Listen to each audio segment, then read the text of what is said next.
Okay, we are starting chapter 8 and we're going to combine similarity with right triangles. So we just finished chapter 5 and chapter 7. And remember, chapter 7 was all about similar triangles, and chapter 5 was all about right triangles. And what we're going to do is we're going to talk about what happens when right triangles are similar. So by the end of this video, you should know how to use geometric mean to find segment lengths in right triangles. So this is a shortcut or an alternative to Pythagorean's theorem, and apply similarity relationships in right triangles to solve problems. This is what we're going to do in class on Tuesday. Okay, so the first thing you need to know is, what is geometric mean? Some of you guys have heard or remember that the word mean in algebra meant to add up the two numbers and divide by the number of numbers. So for example, if I asked you what's the mean of a 90 and a 100 and an 80, let's say you want to find the average of your test scores, well, you'd add them up, divide by 3. This is called an algebraic mean. Geometric mean means that you're going to set up a proportion. So if I wanted you to find the geometric mean of two numbers, the numbers would be a and b, and you'd put x's right across from each other. So for example, let's say a was 4 and b was 6. Well, you'd cross multiply. This is a proportion. So it would come out with x squared equals 4 times 6. And notice that's the same thing as a times b. So x squared equals a times b. And then, so we get x squared equals 24. And then to solve that, you'd have to square root. So you get x equals the square root of 24. Now, and then you'd have to simplify, right? So 24 is the same thing as 4 times 3, and 4 is the same thing as 2 times 2, so x would equal 2 radical 3, because the pairs go out, the loner stays in. Okay, so a shortcut to this, if you don't want to like proportions, that's fine. You don't have to do proportions. Rather, the shortcut would be that x, 1x, equals the square root of those two numbers, 4 and 6. What's 4 times 6? 24. So the shortcut for geometric mean that I want you to write down is x is just the square root. The geometric mean is x. It's just the square root of those two numbers, a times b. So I'll do 2 with you, and then you're going to do 2 by yourselves. So for example, 5 and 30.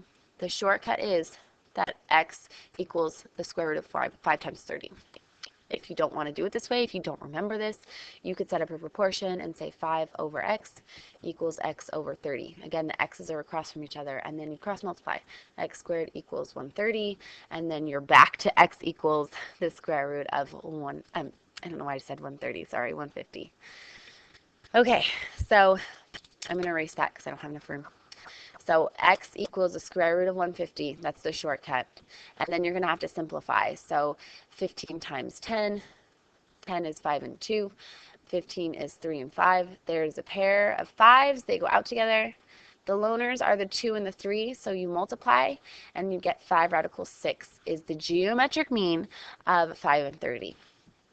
Okay, so I'll do number 2 with you, so 10 and 30. And the shortcut is that the geometric mean x is going to equal the square root of those two numbers multiplied. So x is going to equal the square root of 300, and then you break it down. 300 could be broken into 103, and then 10 is the same thing as 10 and 10. If we stop here, here's a pair of 10s, they go out together as 1. Here's your loner 3. Stays inside. So the geometric mean, not the algebraic mean, the geometric mean of 10 and 30 is 10 radical 3. So you guys are going to do 3 and 4, and I'm going to check it tomorrow in class.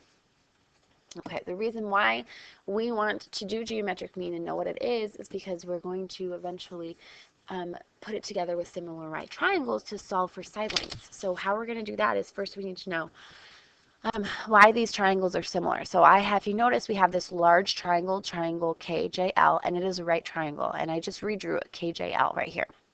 Then if you notice, MJ is a perpendicular line, not a perpendicular bisector. It is perpendicular to the hypotenuse. When that happens, we now have two other right triangles that are similar to the original large right triangle.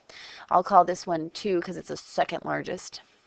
And I'll call this one the big triangle because this is the original triangle. So if you look at this this second biggest triangle, excuse me, M is a right angle. So I drew it right where the other right angle was, angle J. And then if you notice in the first picture, JL was the shorter side of the larger triangle. And if you look in the bigger one, MJ is the shorter side. And KJ is the hypotenuse, so that you knew how to draw this one. And if you look at the smaller triangle, I'll call that number 1 because it's the tiniest. This is the smallest triangle. And the same thing, angle M is also going to be a right angle, so I drew it in the same spot. So all the right angles go in the same spot. And ML is the shorter side, so I drew it right here. And JL is across from the 90 degrees, so that's the hypotenuse. So when you redraw them, I really recommend you redraw them. You can write a similarity statement, and that tells you which angles are going to be congruent and which sides are going to be similar. So I'm going to say that triangle KLJ, KLJ is going to be similar to triangle KJM, is going to be similar to triangle JLM. Okay, so it's the first thing that you're doing on your homework in class. So I'll give you another question, and you can do this one on your own, and I'm going to check it tomorrow. Let's say I give you a nice right triangle, and I'm going to label them A, B, C. And angle B is the right angle. And then let's say I draw a perpendicular line, and we're going to call this point D. I want you to do the same thing we did in this part. I want you to redraw the similar triangles and then write a similarity statement. Okay, I'm going to check this in class. Okay, the reason why we want to, again, smush those similar triangles with the geometric mean is because if these triangles are similar to each other, going back to example number 5, if these triangles are similar to each other, then that means that these sides have to be proportional. So for example, if I told you, if I labeled this side A, this side B, and this side C, and this side, so this side, again, this side was A. I'm going to erase some of this real quick. Okay, so I just called in this big triangle A, B, C, because we're used to A squared plus B squared equals C squared. Sweet. So this side was A, this side was B, this side was C. Now, I have two other triangles. So I'm going to call this perpendicular line H. And notice I have an ML and I have a KM. This part of the hypotenuse is being broken up. So I'm going to call this side X, this little part X, and this little part Y. Okay, so MJ is now H. KM, that's Y. And KJ is B. And then let's look at the small one. JL, well, that's side A. These are both legs of the original triangle. ML is X, and MJ is H. Now, if you set up a proportion, I'm going to set up one proportion with you guys, and then maybe we'll see a similarity. Let's say I want to compare side B and A. So B over A. That's got to be similar to Y over H, which has got to be similar to H over X. So they all have to be equal to each other because these triangles are similar to each other. Now, if you look at this, notice H and H are across from each other. This is, and if we ignore it, let's ignore this other one for a second. This is a geometric mean. This is just like what you did up here. So if I wanted to solve for H, all I would have to do is cross multiply. So for example, let's say we knew Y was 4 and X was 6. Well, that's the same thing as saying X squared equals 24, and then square rooting it and having to do the factor tree. So this is a geometric mean. We can use geometric means to solve for side lengths without having to do Pythagorean theorem. You can always, for the most part, do Pythagorean theorem, but these are shortcuts. So today we're just going to work on shortcuts. Again, you can, for the most part, do Pythagorean theorem. So what we've just said is H squared equals Y times X. And that's what this shortcut is.